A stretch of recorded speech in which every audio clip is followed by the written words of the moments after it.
Welcome to Employers and Assessment, brought to you by the Education and Skills Funding Agency and Federation of Awarding Bodies. I am Karen Bennett, and this episode we will be speaking to Cathy Weston. Cathy is National Director of Apprenticeships at Toni and Guy. Hi, Cathy. Hi, Karen. So let's get started. So can you tell me a little bit about the value that EPA has brought to the apprenticeship programmes in your organisation? Yeah, sure. So it's brought huge value to our organisation in raising the quality of training and assessment. Because at Toni and Guy, we have our own high quality internal education programme. That's been in place since the company was established way back, from 1963. And it's reviewed regularly and we update in line with the industry, all our kinds of techniques and terminology. And we embed that into the latest industry standards, which initially was the old MVQ framework for many years.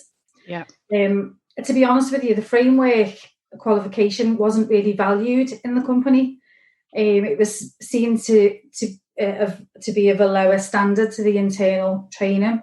And it was more of a tick box exercise to meet the needs of, the funding bodies and stuff like that. So it was kind of delivered separately from, so the internal training from Toni and Guy was delivered separately from the MVQ framework.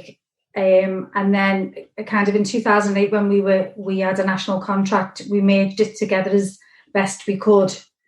And so although that brought the credibility up, it wasn't, it still kind of needed to go a step further. And in bringing the standard in, I think that changed it hugely. It really did raise the quality. I mean, I was part of the Trailblazers, so I helped to develop the standard. And now I'm vice chair of the Ruth panel member as well at the IFA. So kind of have really good understanding of how the standard works and what the best way, what you can get out of it to make it the best that it can be. So the hair professional standard, and with the EPA, because it's externally assessed, this has brought about a lot of credibility to the apprenticeship training for both the network of our employers and for the main company, because our business is built on education. That's kind of fundamentally that runs right through the business, and that's what we're known for, globally as well. Okay, so that's great there. So lots of things coming out there around that quality, the independence, and the employer involvement as well. So it's great to hear, Cathy, that you're involved in that. I'd love to know actually sort of what your apprentices sort of feedback to you around that quality piece or around that independency. What kind of feedback do you get from them about the experience? We get some really good feedback, to be honest with you, and I have actually got some samples together, examples for you. So the first one, it just says, I enjoyed the EPA. It was such a good experience. It seems really scary before you go, but once you're there, you feel relaxed. Everyone is really nice. They do not watch you like a hawk. It is more relaxed, like working in the salon. And my advice is to practice as much as you can, to be really prepared, know exactly what you're going to do. The appointments sheet really helps to keep you on track on the day. That's brilliant, actually. Thanks so much for that. That's really, really helpful. And I guess sort of a follow-up question to that would be around what you do, I guess either yourself or other people that support the programme to actually help the apprentices prepare themselves for that EPA. Yeah, we do quite a bit, actually. So I think one of the most important things to do is to prepare the apprentices for the EPAs, to inform them from day one that they'll be carrying out an external assessment. I think that's really important. I don't think it should be thrown on at the end, and there should be no surprises around it. They should know from day one, from interview, from induction, and, their employers should absolutely be aware of what's happening. It is part of the programme, and it's a fundamental part of the programme. So we do, as I say, from day one, we talk about it. We explain how the standard's broken down into sections, and we discuss the gateway stage, what's involved in the EPA, how it's carried out. But more than anything, like reassure them that it's nothing to be dreaded. It's more of an achievement to gain. We also continue to discuss the EPA throughout the training programme and set them mock EPAs so they know what to expect. And we have also developed bespoke Toni and Guy training manuals for apprentices, and then a separate one for our network of employers, fully detailing what's involved, what to expect from the EPA, so that they can fully engage with the process, because it is very much a three-way process with, we are classed as the provider as well as the employer, but also the employers of the network of salons and also the apprentices, so that everybody buys in from day one and they know what the expectation is. Yeah, brilliant. So that's really helpful. And I think what one sort of key theme there coming out was around that practicing, so the mock exams and the papers. I guess I'd just be interested, because it sounds like you've done lots and lots of work along the way. What was is there a big learning around that preparation piece? Are you doing things differently now to when you started?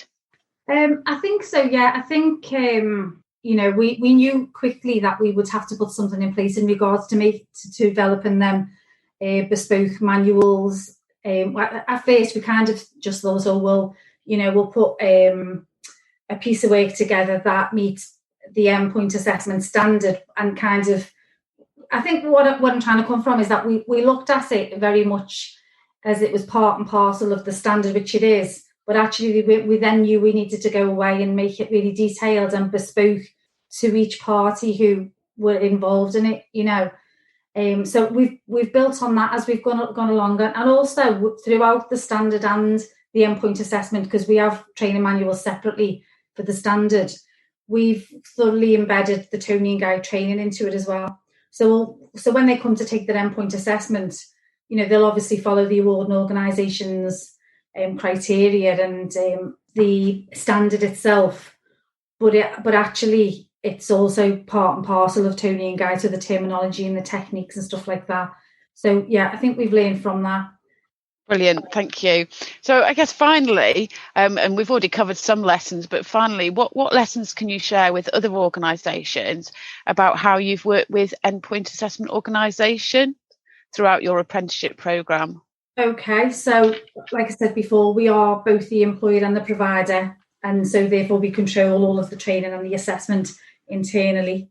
Regarding the endpoint assessment, we've been working with our awarding organisation for 20 years plus, and to be fair, we've had a fantastic relationship with them.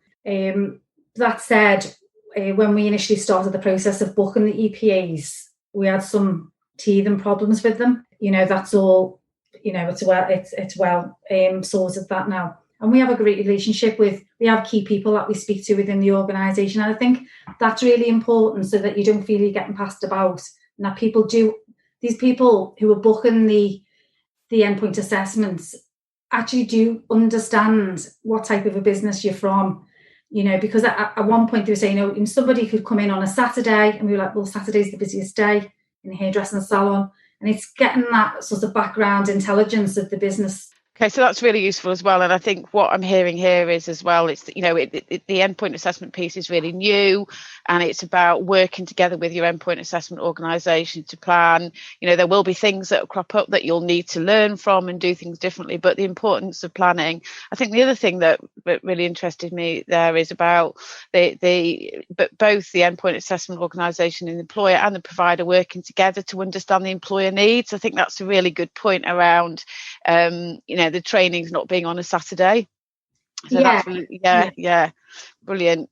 So thank you so much for sharing these insights, Cathy. It's been really great to hear from you. You're listening to Employers and Assessment on FE News. Check out our other episodes on the FE News website or wherever you find your podcasts.